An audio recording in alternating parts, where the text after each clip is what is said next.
This is my very last week of the Artist's Way. I started this course back in January, with my first writing goal of 2024 being to go through this course. I did end up taking a 2-week break for reasons, but I finally made it to week 12. I'm gonna briefly go through weeks 9 through 12, and if you're curious about weeks 1 through 8, I have a couple other videos on my channel about those weeks. And after a little bit of a synopsis, I'm gonna go into my thoughts on the course overall and some of my big takeaways from the course. So week 9 of the Artist's Way was about recovering your sense of compassion.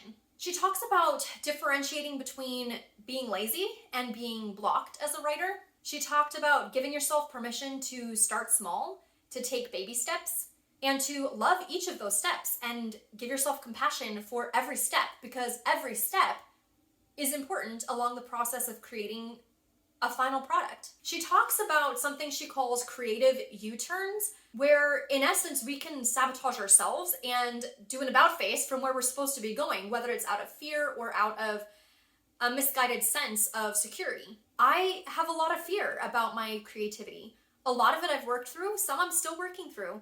And I didn't really realize how much I needed the repeated reminders in this course, and especially in chapter 9, of giving myself compassion.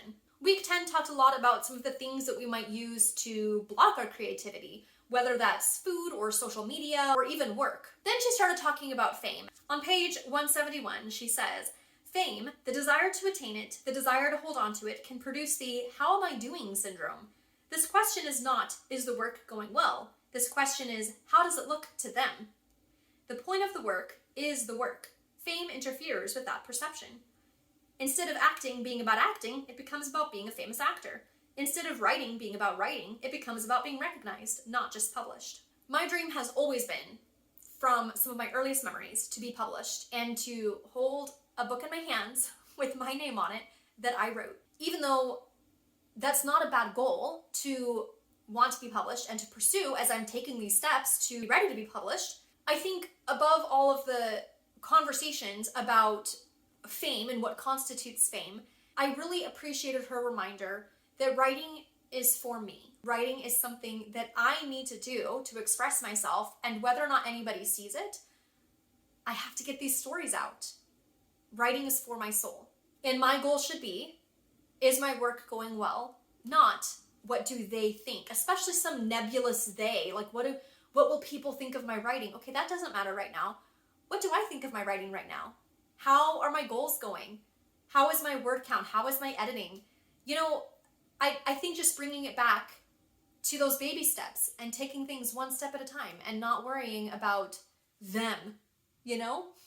And then in the last chapter, chapter 12, she kind of summed all of this up by talking about recovering our own sense of autonomy. Other people's opinions or the ability to be paid for our creative work are not the barometers for whether or not our creative work is valid. That validity, that stamp of approval, has to come from ourselves. Doing the work of an artist has to first and foremost be for ourselves, for our artist, before it can ever be for anybody else. So she talks a lot about approving of ourselves and being pleased in our own work. And I think that that was just a beautiful way to wrap up this course. In my last video, I talked about a bunch of synchronicities that had happened as I was going through this course. I had mentioned in my last video that a job opportunity literally fell into my lap. This job seemed literally perfect in so many ways, and I was so excited, and I ended up not getting the job. And I almost let that turn into a U-turn that she talked about in the book. Though I did not get the job, the person who interviewed me did offer to put me in contact with someone else who can help me find a job. So even though this job did not work out, and sure, that's disappointing, all of these things about being open to possibilities, open to seeing and receiving help from unexpected sources, brought me to the place of being able to see that as an opportunity, even if it's not the original opportunity I thought I might be getting, and be able to say yes. And I look forward to seeing where that goes in the future. I also been wanting to join a local book club for a very long time. I'd considered starting one myself, but it just hadn't worked out. And then last week, a new friend invited me to a book club that is just starting, and the first meeting is tonight. So I'm very excited for that opportunity as well. Overall, I am very glad that I have done this course. There have been many moments and series of moments that have shifted my thinking, changed my perspectives, and affirmed the course that I've been on. It was really nice to start my 2024 this way, for this to be my first writing related goal of the year. It was almost like taking a big creative breath and allowing myself to exhale all of the things that it was bringing up so that I can be ready to enter my next creative phase. Originally, I thought that my next writing goal after finishing this course would be to jump back into my manuscript from National Novel Writing Month last November and start working on edits and all of those things. But after finishing this course, I think that my next step is actually going to be a pivot. And again, as she talked about writing for, well, I say writing, she talked about creativity for creativity's sake. So for me, writing for writing's sake, I decided to, instead of jumping into the next big project, to work on a story that my son and I have actually talked about together. It started out as we were just kind of joking around, but then I thought, why not just turn that into a fun story for my kids or for my nieces and nephews? So I'm going to be writing a much smaller story, I'm assuming, just completely for fun and just completely for the young people in my life that I love. So I think that having this as my next project will just help in continuing to restore that sense of joy in writing and to take the pressure off what will the nebulous they think of my work, because this isn't for them, this is for my kids. Another big revelation that I've had over the last couple weeks is actually, I was gonna say scary, that's a bit too strong, but it's a big one for me to admit to myself. Julia Cameron talked a lot about those blocks and the things that we use to sabotage our creativity. And I realized that I think one of the things that I've been using to sabotage my own creativity is reading. Julia Cameron talks about stifled creatives who often end up working adjacent to their field, but in return, they end up stifling their own creative well. They're close to their source of creativity, but they're not actually partaking in their creativity. And I have to stop and consider, have I been reading so much the last few years because it's easier to be adjacent to my goal of writing my own books than it is to do the remarkably scary and risky steps to actually pursue my own creative outlet of writing? I think some of these thoughts have been percolating throughout the course, but it's only been in the last week or so that it's kind of become a more concrete thought.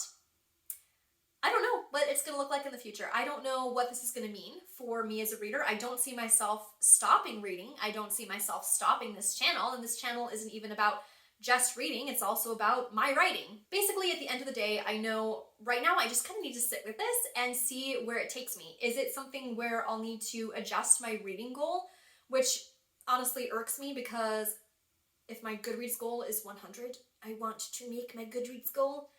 But if it's for the greater good, I cannot meet my goal this year and it will be okay. I am telling myself that now.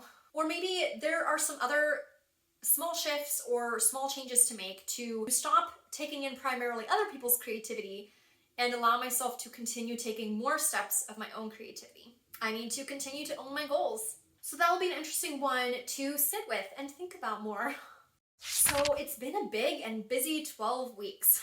It hasn't always been what I expected, especially 12 weeks ago at the start of this, but it has been quite valuable to me in many different ways. I know that lots of people have done this course multiple times and learned new things each time. All people have creativity in them. All people are creative people. It might be a different type of creative than my creativity of writing, but everybody has creativity in them. And overall, I think that Julia Cameron's course is a great way to just come more in alignment with your values and with your goals and with who you are as a person in honoring your creativity and figuring out where your creativity should be taking place in your life. So I'm going to continue to be doing a lot of thinking, and I think that continuing the morning pages with all that journaling will help with a lot of this processing and figuring out all of these pieces.